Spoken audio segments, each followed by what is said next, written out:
Vamos com o Monique Danielo para saber informações da seleção brasileira. Ontem teve folguinha de seleção e tal. A repórter nunca folga, né, Monique? Porque você estava viajando para lá e para cá para acompanhar tudo de seleção brasileira. O que você conta pra gente aí de seleção? Qual é a programação? E todo mundo folgou? Foi encontrar famílias? O que a galera fez na folga? E aí a galera toda já está junta novamente? Fala aí, Monique, boa tarde. Oh, bom dia, tô perdida na vida, menina. Bom dia. É? Bom dia, Thay. Bom dia para você, para todo mundo que está com a gente aqui no programa. Realmente, ontem eles ganharam umas horinhas aí de folga. Hoje eles já voltam a trabalhar aqui no CT do Red Bull, que é onde nós estamos. Já estamos aqui na porta. Hoje o treino vai ser um pouquinho mais tarde, começa meio-dia no horário local. Mas eles retornaram logo depois da partida, fizeram, né, o voo de Miami para Nova Jersey logo depois do jogo. Chegaram na madrugada, chegaram ali no hotel por volta das 3 da manhã. Então, descansaram e foram liberados. Ontem não teve treino, eles foram liberados por umas horas de folga, tendo que retornar à concentração ainda ontem à noite. Então foram, de fato, algumas horas para ir ali almoçar com a família, matar a saudade dos filhos e depois retornar à concentração para hoje retomar os treinamentos, até porque essa janela é um pouquinho menor entre esse fim da fase de grupos e o jogo dos 16 avos, embora a gente tenha, né, um dia a mais, um dia e meio a mais de descanso que o Japão, que jogou ontem. Era uma janela mais curta, então a seleção brasileira aproveitou essas horinhas aí para recarregar a energia, jogadores perto dos familiares, dos filhos, enfim.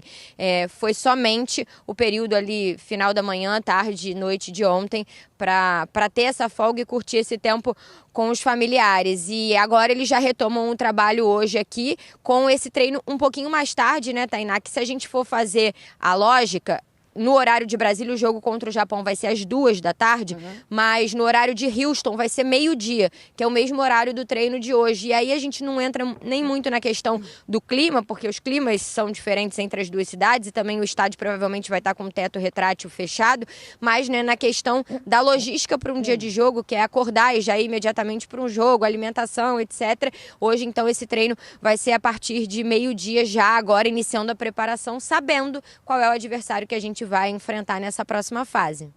Boa, Monique. Você sabe de alguma coisa de movimento dos caras acompanhando o jogo e tal? E aí, não sei se tem algum bastidor, assim, porque é claro que a Holanda acho que mostrou algumas coisas interessantes nessa Copa, mas o Japão também, né, mostrou. E a gente enfrentou não faz muito o Japão. Se tinha algo no bastidor, assim, de preferência e tal, por estilo de jogo e tudo mais. E se a comissão técnica, a galera, jogadores e tal, alguns acompanharam essa partida que definiu, né, o nosso adversário como o Japão. Sim, com certeza acompanharam, apesar da folga, e a folga acaba sendo muito mais para os jogadores do que para a comissão, né? Obviamente eles têm um tempo ali também para encontrar familiares, né? As pessoas que têm familiares aqui acompanhando a Copa, mas a comissão técnica acompanhou esse jogo, né? E jogadores, mesmo na folga, também estavam de olho na partida. Não existia uma preferência, Tainá, de escolher, prefiro jogar com esse ou com aquele, mas é claro que em termos de preparação para a seleção brasileira, jogar contra o Japão tem o fato de ter, né, as informações ali já mais à disposição, no sentido de que foi uma das escolhas entre os amistosos desse ciclo enfrentar a seleção japonesa. Então isso facilita no sentido de que em outubro jogamos contra o Japão, toda uma análise já foi feita em cima desse adversário, que embora tenha mudado algumas peças em termos de escalação do que foi aquele amistoso em outubro para o que será, né, uma partida de Copa do Mundo, para o que foi a escalação ontem,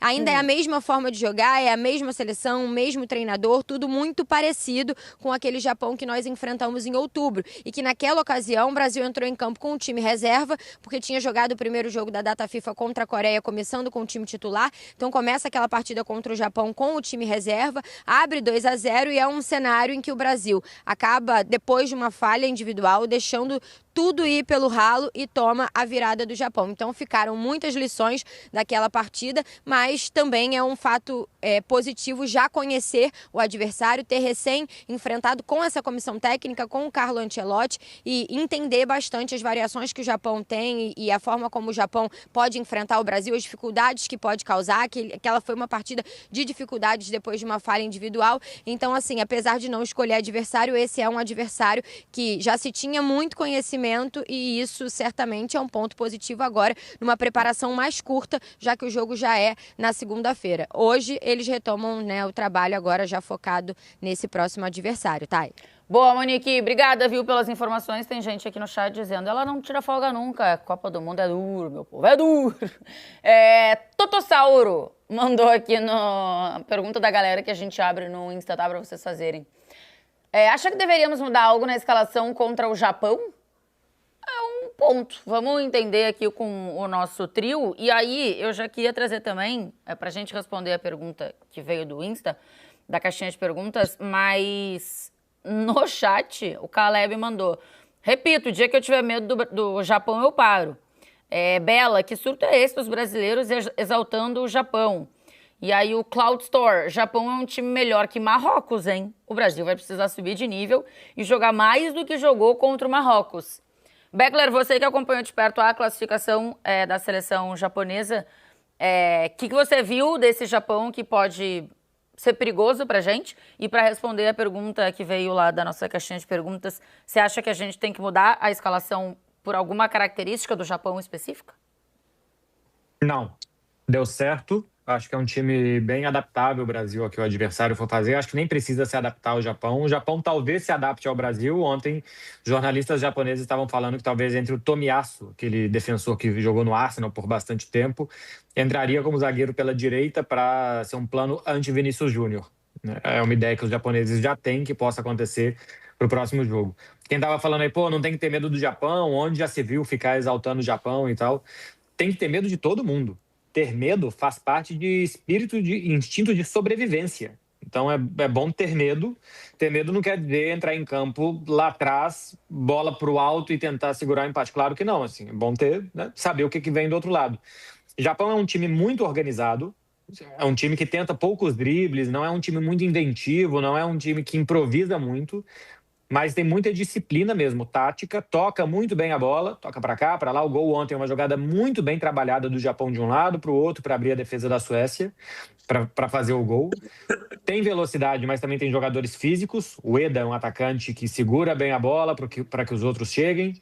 Se defende com uma linha de 5, então pode ser que seja uma defesa bem fechadinha, que o Brasil tem que trabalhar muito para entrar. Tem velocidade pelos lados. Deve ter um desfalque que é muito importante para eles, que é o Takefusa Kubo, jogador da Real Sociedad, fez base no Barcelona, jogou no Real Madrid depois.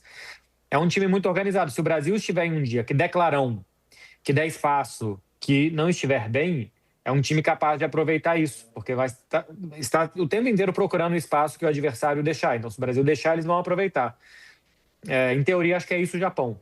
São organizados, tem alguns bons jogadores e talvez não muito mais do que isso também. Acho que é um adversário que o Brasil vai se classificar, mas não acho que vai ser um passeio no parque, não.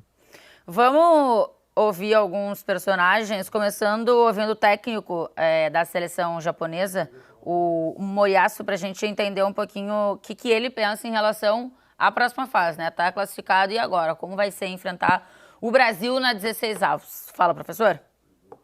ですが、その前に、ブラジルとは去年、日本で親善試合をして、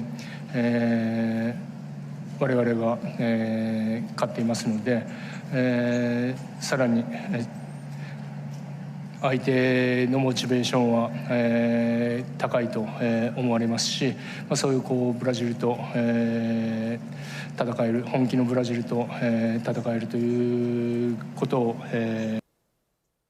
E aí a gente já tá com uma artezinha que mostra, porque o próprio Moriyasu citou ali o amistoso que aconteceu entre Brasil e Japão e que teve vitória japonesa, né? O Brasil até sai vencendo por 2-0, depois no segundo tempo toma a virada, o Japão vence por 3-2. E ele cita ali, como eles perderam pra gente o amistoso não faz muito tempo, de repente eles estejam um pouco mais mordidos.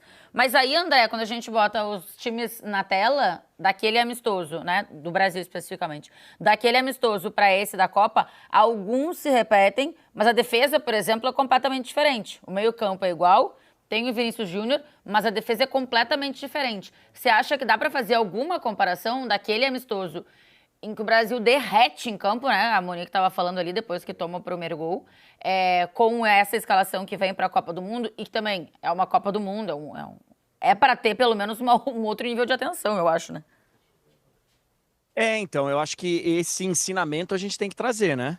A gente não pode vacilar. Uhum. A gente não pode vacilar porque em 20 minutos eles viraram o jogo, se não estou enganado. Uhum. Eles viraram o jogo em 20 minutos. Isso. Eles saíram de um 0-2 para um 3-2. Então, assim, agora, teve uma falha bizonha do Fabrício Bruno nesse jogo e tal. Eu acho que dá para trazer pouca coisa da partida. E não vejo o Brasil mudando para esse jogo, por conta do adversário, né? Eu acho que vai chegar no momento que você precisa... Acho que medo é uma palavra forte.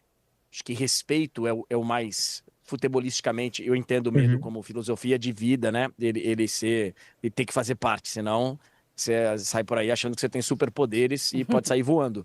Mas o respeito no futebol, ele tem que existir e o Japão é um adversário que merece respeito.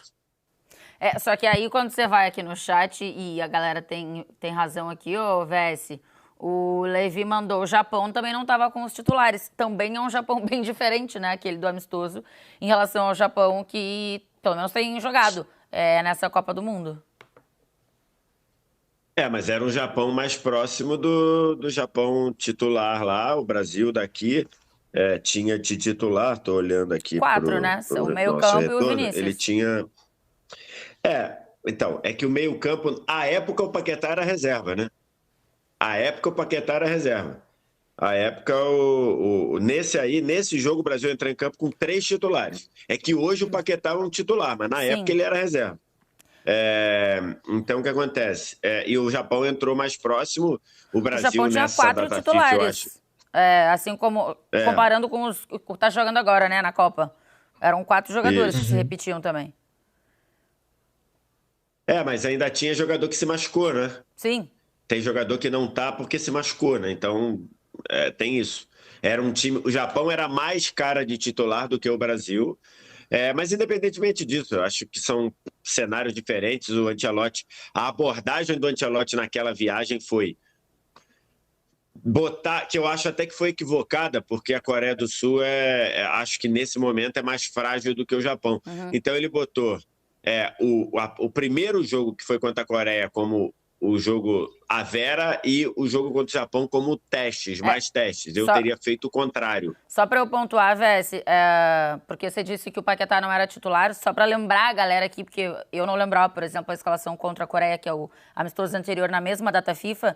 O meio-campo foi com Casemiro e Bruno Guimarães, e aí o Rodrigo não tinha se lesionado ainda, né? Então tinha o Rodrigo mais centralizado, o Vini mais aberto pela esquerda, o Estevão aberto pela direita e o Cunha lá como centroavante, e a defesa era autodefesa. Efetivamente. Exatamente. Então, a abordagem do Ancelotti foi isso. Eu teria feito o contrário. Eu teria rodado mais contra a Coreia do Sul e teria ido 100% contra o Japão. Mas, independentemente disso, foi um primeiro tempo que o Brasil, com, 7 reservas, ganhou muito bem por 2-0 e depois de uma falha individual do Fabrício Bruno, o Brasil saiu do jogo. Inclusive, naquele pós-jogo, no pós-jogo, o Ancelotti falou muito de aspectos, não só da falha individual, porque quando é uma falha muito clara que leva um gol, você tem um problema daquela falha, mas você tem menos problema, porque a gente supõe que não vão errar claramente assim tanto tempo. O Ancelotti se preocupou muito com o fato do Brasil ter saído do jogo, né? Porque o jogo estava controlado para o Brasil, o Fabrício Bruno teve uma falha, o Hugo falha no segundo gol, né? O goleiro falha no segundo gol, e aí ele se preocupou mais com o Brasil ter deixado o jogo escapar pela mão, porque beleza, Fabrício Bruno falhou, se você está bem no jogo, você ganha o jogo por 2-1, pô. Beleza. Não foi o que aconteceu. O Brasil saiu do jogo. Ele se preocupou mais com o Brasil saindo do jogo do que propriamente com a derrota em si ou com a falha individual. Por um acaso, né? Quem falhou não está aqui. A defesa é toda a reserva, né?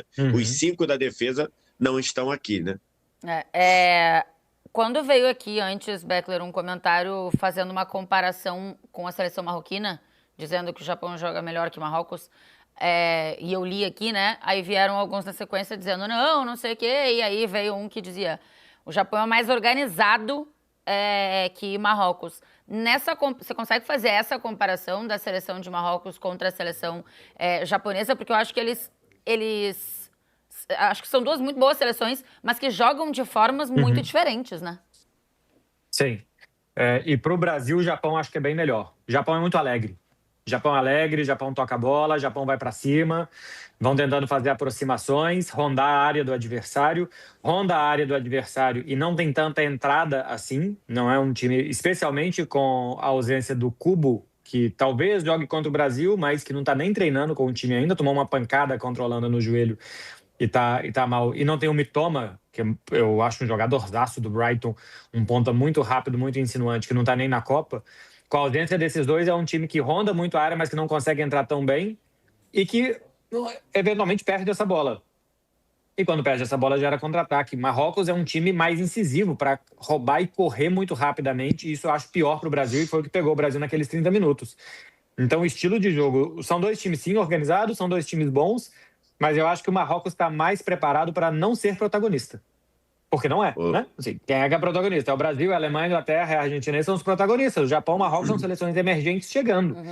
E quando o Japão tem uma postura de tocar muita bola, de jogar muito, de querer muito, e acho que o Brasil vai aceitar isso, porque o Brasil me parece bastante confortável sem a bola, e depois o Brasil vai desarmar, forçar um erro do Japão e colocar os seus jogadores para correr, eu acho que é um jogo que encaixa bem melhor com o jogo da seleção brasileira.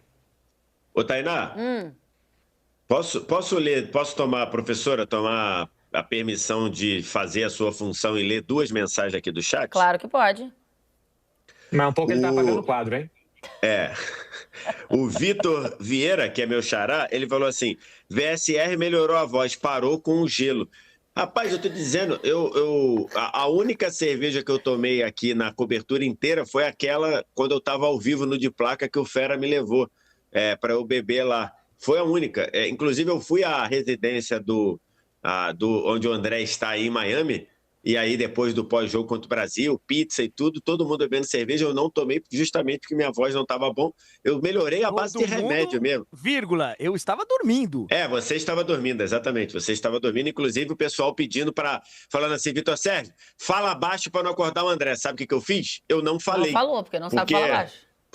Eu não falei, exatamente. Porque ou eu falo baixo. Porque você cochichava na escola, velho? E aí...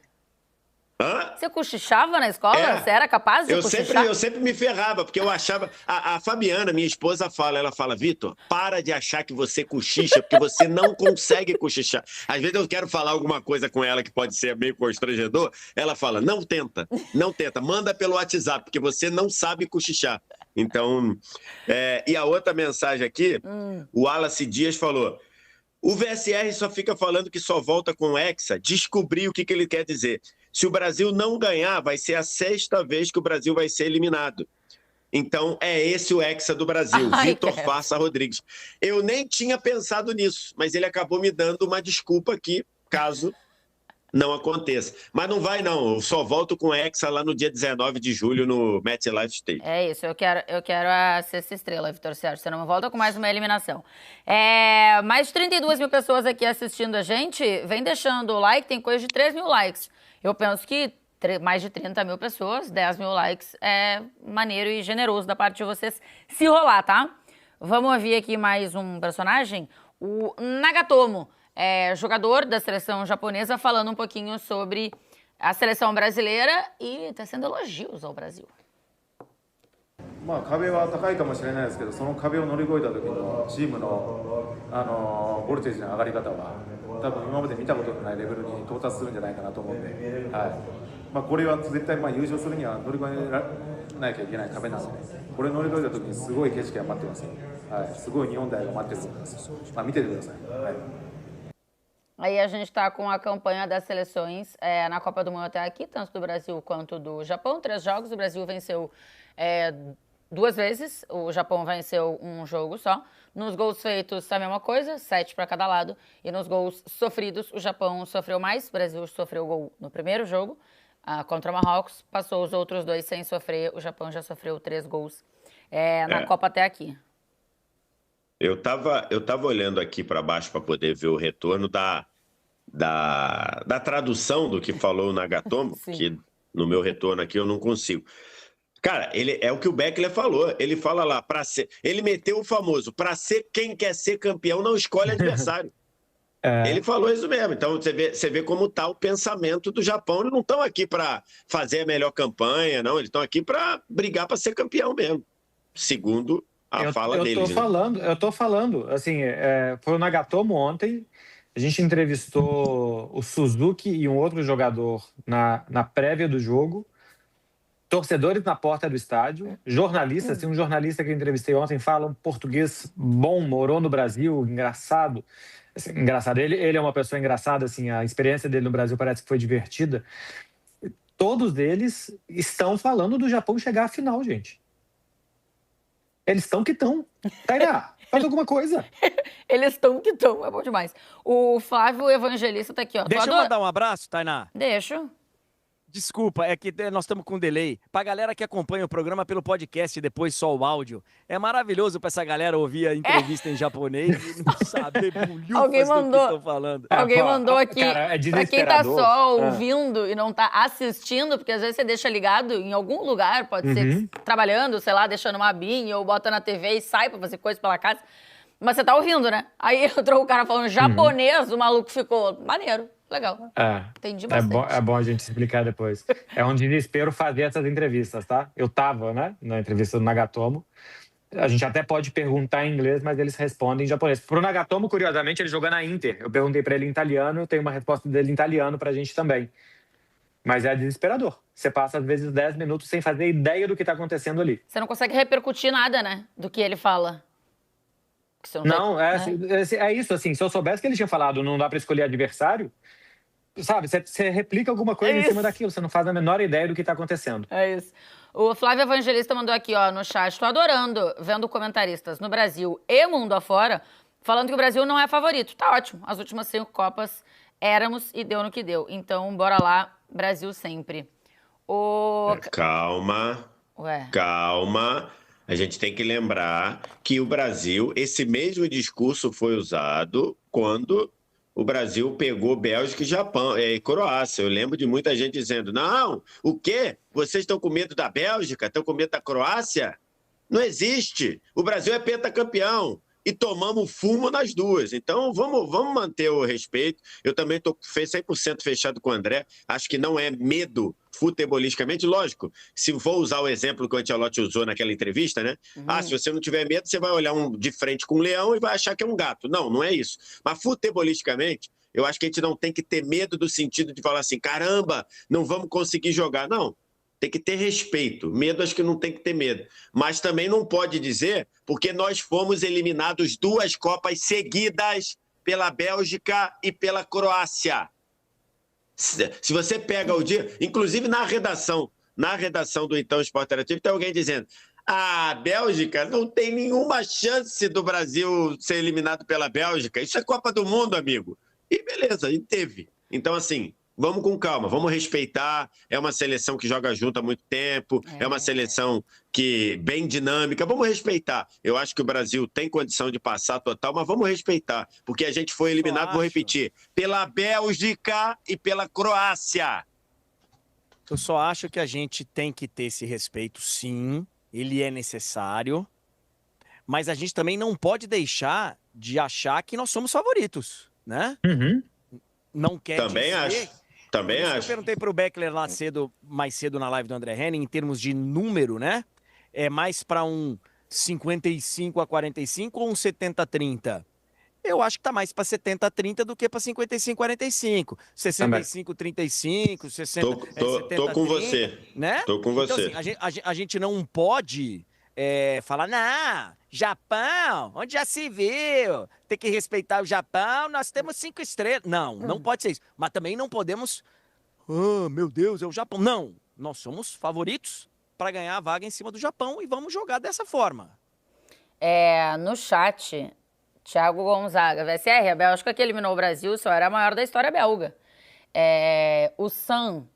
Não, em 2018 a Bélgica era temida sim. Mas uma vitória grande na história. Mas mesmo assim, segundo o Kevin De Bruyne, continuava sendo só a Bélgica. Não fui eu que falei. Quem falou foi ele. Por que vocês cobram a gente assim, gente? Nós somos só a Bélgica. Frase do Kevin De Bruyne. Mas olha só, acho que me interpretaram errado, tá? Eu, Vitor Sérgio, achava plenamente possível o Brasil ser eliminado. O que eu estou dizendo era o discurso da maioria. O quê? Vocês estão com medo da Bélgica? É o contrário, tá? Não, mas eu acho que... Na época, eu achava totalmente possível o Brasil ser eliminado pela Bélgica. O que eu estou querendo dizer é que a maioria, inclusive teve um integrante aqui que da época estava no Esporte Interativo, nosso grande Lucas de Tomaso, ganhei um almocinho dele, que ele falou, não tem nenhuma possibilidade do Brasil ser eliminado pela Bélgica. Eu falei, que isso, Lucas? Lógico que tem. Não tem nenhuma. Eu falei, tá bom, então quer ir um almoço? Eu fui só pelo desaforo. Mas, na época, diziam, não tem chance do Brasil. O dia que o Brasil cair para a Bélgica, tem que fechar. Deveria ter fechado, então, porque caiu. E para piorar, caiu para a Croácia, pô. E para piorar, no ano seguinte, caiu para a Croácia. Se tivesse fechado, não tinha caído para a Croácia. Olha aqui, a galera... Tabagista no meio campo. Eu acho que só tem um... Bom, deixa eu ir por partes aqui. Quem é favorito pro confronto tem a enquete aberta, 77% tá com o Brasil. Tá dividido 50-50, 18%, e o Japão tem 5% de favoritismo, segundo a galera no chat. E aí eu acho que tem uma outra coisa que eu entendo o que vocês estão falando e entendo que... E eu acho que o Japão é um time muito organizado, tá? O jogo contra a Holanda foi um muito bom jogo de assistir e de um time competitivo, assim. A gente falou que era entre Japão e Holanda, acho que a grande maioria preferia pegar o Japão, então consideramos a Holanda um pouco melhor, e o Japão foi lá e empatou com a Holanda, e fazendo um bom jogo. Um jogo que foi legal de assistir, de organização e tal.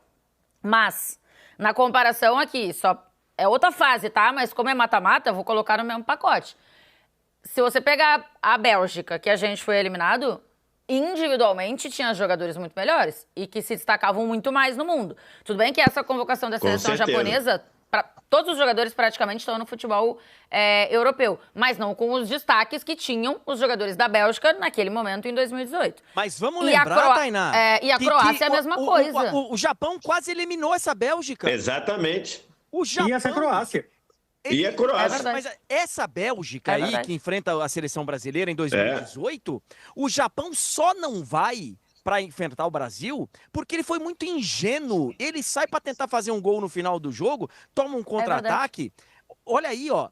Em 2018, essa incrível Bélgica, ela tinha que ter sido eliminada pelo Japão. André, ela tomou um vareio de bola do Japão no primeiro tempo. Um vareio, tomou 2-0. Aí o Japão deu uma diminuída de ritmo, não sei se deu ali uma deslumbrada. A Bélgica empatou, última bola do jogo. É escanteio pro Japão. O jogador... o jogador cobra um escanteio balão. Na última bola do jogo, a bola cai na mão do Courtois. O Courtois, com a mão, liga quase no meio campo. E o Lukaku faz um corta-luz e o Chad ele vira o jogo para 3-2. Mas a história do jogo, o Japão deu um vareio de bola na Bélgica, né, lá em 2018. O Japão estava vencendo por 2-0, tá? É 3-2 o jogo. Abriu 2-0. Abriu 2-0. Exatamente. Apavoro.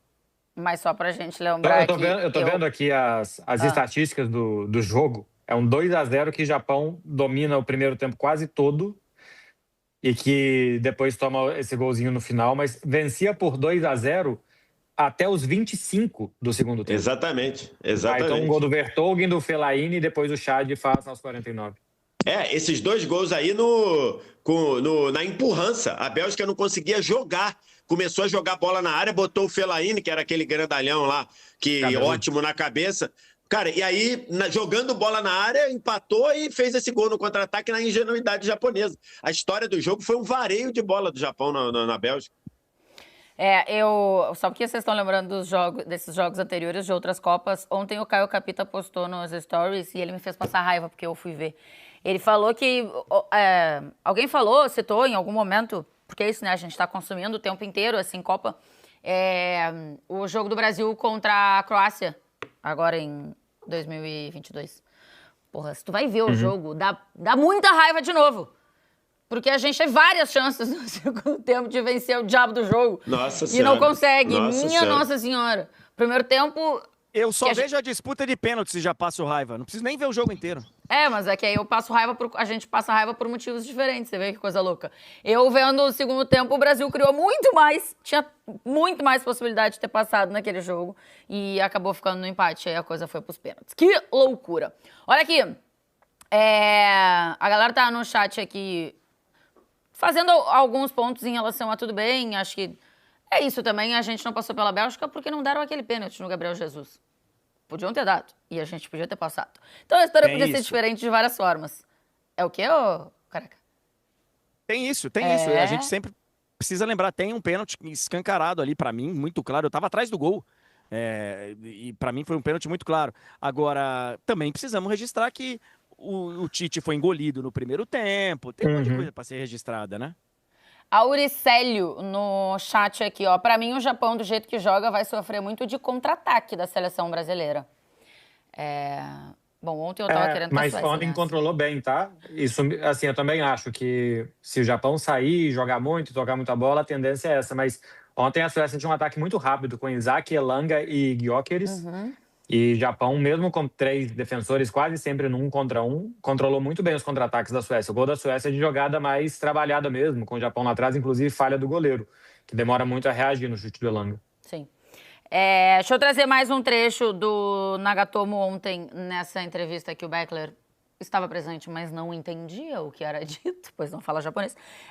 Ele falou sobre Neymar, tá, ô Marcelo Beckler? Vou trazer um trecho agora aqui pra gente saber. Você que tá... Curioso pra saber. Só ouvindo, depois que ele falar, eu dou uma contextualizada, vai. もうネイマールは世界トップレベルの選手なんで、ネイマールも注意したいし、ブラジルが、とにかく、親善試合もやりましたけど、正直今大会また本気を出してくるんじゃないかなと思うんで、そのブラジルの相手に 100% 臨めるっていうのは非常に嬉しいです。 Bom, ele fala do Neymar ser um jogador mundial, um jogador muito importante e tal, que já enfrentou a seleção brasileira e em amistoso, então é algo diferente e tal, e imagina que a seleção ainda vai crescer na competição e jogar o seu 100%. Mas aí, se for nesses próximos jogos, vocês vão ficar pelo caminho, Nagatomo. Que a gente só vai seguir em frente e ter mais jogos para evoluir se a gente conseguir deixar vocês pelo caminho. Vamos com essa artezinha que tá na tela. E ele também falou aquela clássica, né? Que, não, o Neymar é muito bom, não sei o quê, mas temos que nos preocupar com toda a seleção brasileira. O Neymar marcou em todos os jogos que teve contra o Japão, tá? Vestindo a camisa da seleção brasileira.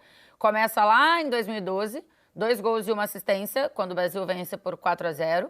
Na Copa das Confederações, no ano seguinte, 2013, ele faz um gol e o gol da vitória contra o Japão. 4 gols, os 4 da vitória no amistoso em outubro de 2014. Isso é pós Copa do Mundo. Pós aquela lesão grave que ele teve, inclusive, né? Faz o gol da vitória contra o Japão no amistoso em 2017. E em 2022, provavelmente um dos últimos jogos do Neymar com a camisa da seleção antes dessa volta, não? 2020... Não, acho que ele ainda joga em 2023, alguma coisa, né? 1-0 pro Brasil, gol do Neymar. Então, os números são bem interessantes, né, do Neymar. Antes da Copa, isso. É o quê? Mas desses 5 jogos, 4 tem quase 10 anos ou mais de 10 anos. Sim, sim. Esse 2022 é preparação para a Copa. O Brasil fez uma estratégia parecida com a desse ano, de jogar contra asiáticos e depois africanos antes da Copa, né? Isso. Jogou contra o Japão, Coreia em junho e depois foi jogar contra a Gana, Tunísia. É isso. E aí a gente não tá aqui querendo dizer que o Neymar vai ser titular por conta desses números, tá? Estamos contextualizando aqui o Japão ser um time que o Neymar uma seleção que o Neymar marca muitos gols. Mas tem um ponto, vamos botar na tela aquele gráficozinho.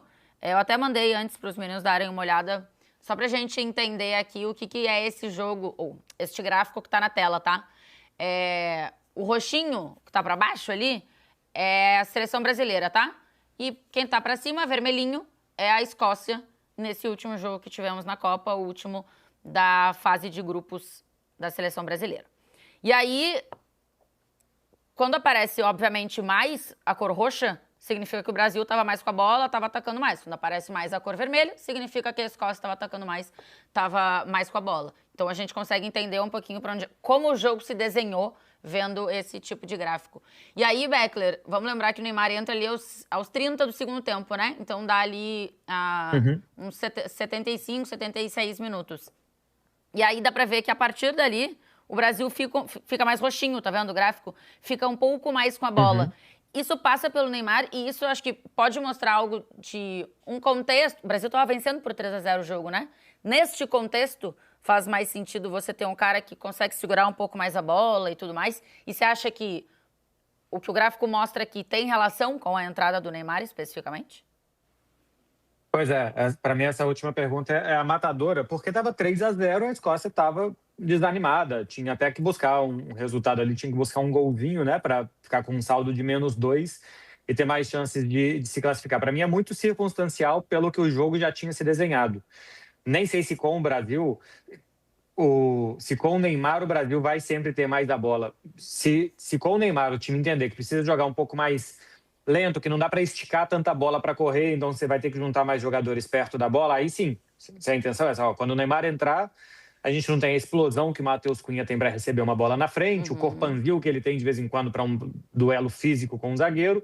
O Neymar vai precisar de mais bola no pé, a gente se junta perto dele, conexões ali Neymar, Vinícius que aconteceram pela esquerda, e a partir daqui a gente vai jogar mais juntinho. Pô, beleza. Então quando o Neymar estiver, o time vai jogar isso, então a tendência é ter um pouco mais bola e volume de jogo. Dá para entender por aí, mas eu vejo de forma muito, muito circunstancial e de pouco impacto do Neymar nesse sentido, de que tenha feito com que o Brasil segurasse o jogo contra a Escócia, porque para mim era um jogo já completamente decidido e também assim tem muito isso de mudar volume de jogo pelas pausas, né? Então logo antes tem pausa de hidratação, aí depois tem substituição, isso quebra um pouco o ritmo e aí o Brasil depois retoma o ritmo do jogo e fica mais com a bola nos 15 minutos finais.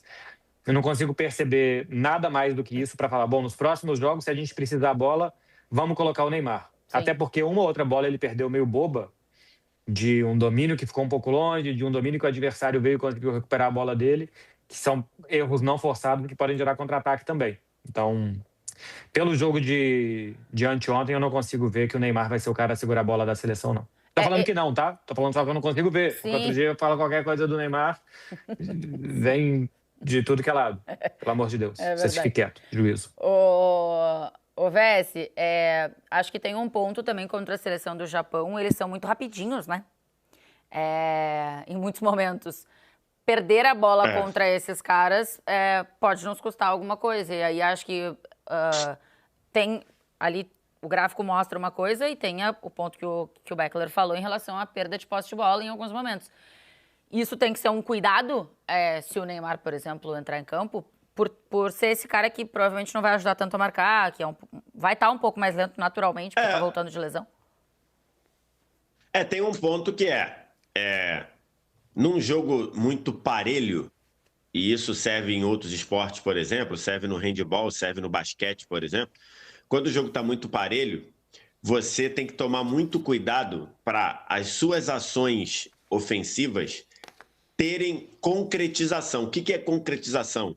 É você finalizar para o gol. Porque uma coisa é você finalizar para o gol, a bola ou é gol, ou no caso do basquete é cesta, ou gera uma defesa ou vai para fora e vai gerar uma cobrança de tiro de meta, um fundo bola e tudo mais. Quando você está numa ação ofensiva e você perde a bola em algum momento, numa intermediária, você está sujeito a contra-ataque. Quando você concretiza a sua ação, a chance você dificulta o outro. Porque se a bola vai na mão do goleiro, o goleiro ainda vai ter que parar para sair, vai demorar um pouco, vai dar tempo de você voltar. Então, assim, acho que isso é um ponto muito importante do jogo contra o Japão, que é quando você subir a marcação, você tem que subir de forma muito encaixada, porque o Japão ele é muito bom para fugir da pressão num passe mais rápido, numa aceleração. E 2, você finalizar as jogadas para você não perder a bola, porque o Japão também é muito rápido para sair, tem passe vertical e tudo. E aí, nisso, o Neymar ajuda muito. Por quê? Porque o Neymar, ele acha jogadores para finalizar. Tá viralizando muito o fato do Neymar, em 14, 15 minutos, ter tido 3 passes decisivos. Qual é o conceito de passe decisivo na estatística? No mundo da estatística, o passe decisivo é o passe que leva à finalização. Ou seja, o Neymar passou, quem recebeu, finalizou. Ele concretizou a jogada. Não necessariamente é gol, mas ou ele finalizou, a bola foi para fora, ou foi na mão do goleiro. Então, assim, o Neymar em campo, ele gera passe que gera finalização. Então, tem essa coisa de bom. Ah, mas ele pode perder? Pode perder a bola, porque os passes do Neymar não são passes de lado, mas ele tem essa grande capacidade de gerar passe decisivo, que é passe que gera chute ao gol adversário. Muito bom. Para a gente só entender, porque eu acho que às vezes vale a gente ver os números e tal, e aí... Ah, mas ele pode perder. Alguém falou alguma coisa? Não, o que aconteceu? Vazou alguma... Tava com o retorno. Não, eu abri aqui o retorno do programa no YouTube sem querer. Entendi. Mas fiquei confuso. não tem problema. Cuidado com o que você abre sem querer aí, ô Vitor Sérgio Rodrigues. Vaza e aí não tem como... Não, mas é que a única coisa que está no meu computador é a live do Convocados aberta, então não tem esse perigo. Ai, minha Nossa Senhora, só trouxe números pra gente entender, porque é isso, acho que algumas coisas parecem na rede social e acho que vale a gente entender, isso aqui faz sentido, isso aqui não faz, isso aqui explica alguma coisa, isso aqui não explica. E outra coisa... Acho que sempre faz sentido. Fala, Beckler. Inclusive isso que o VS falou, e assim, isso dos números, né? Eu sou completamente a favor, uso essas ferramentas, acho que quanto mais a gente tiver isso é melhor, mas, repito 1000 vezes, olha por um retângulo verde com a bola branca lá dentro você vai ver muito melhor. Faz mais sentido. Os 3 passes decisivos do Neymar, é uma cobrança de escanteio, vai no segundo pau, o Endrick chuta bloqueado, mas entra para conta. Tem um passe meio lateral na área para o Vini, que está completamente apertado, não tem que fazer chuta bloqueado. E tem um outro também que é um passe, acho que também para o Vinícius, que entra na área também já sem ângulo, finaliza e o goleiro defende. Não estou falando que o Neymar não presta, não estou diminuindo o Neymar, mas que a estatística, neste caso, não é uma super estatística. Não é que toda hora que o Neymar tocou na bola, ele gerou o gol para o Brasil, que ele gerou 3 chances para o Brasil que os caras desperdiçaram porque eles não acompanham o Neymar e porque a outra ele finalizou e o goleiro fez uma super defesa. Não foi isso que aconteceu se você olha os lances do Neymar em campo.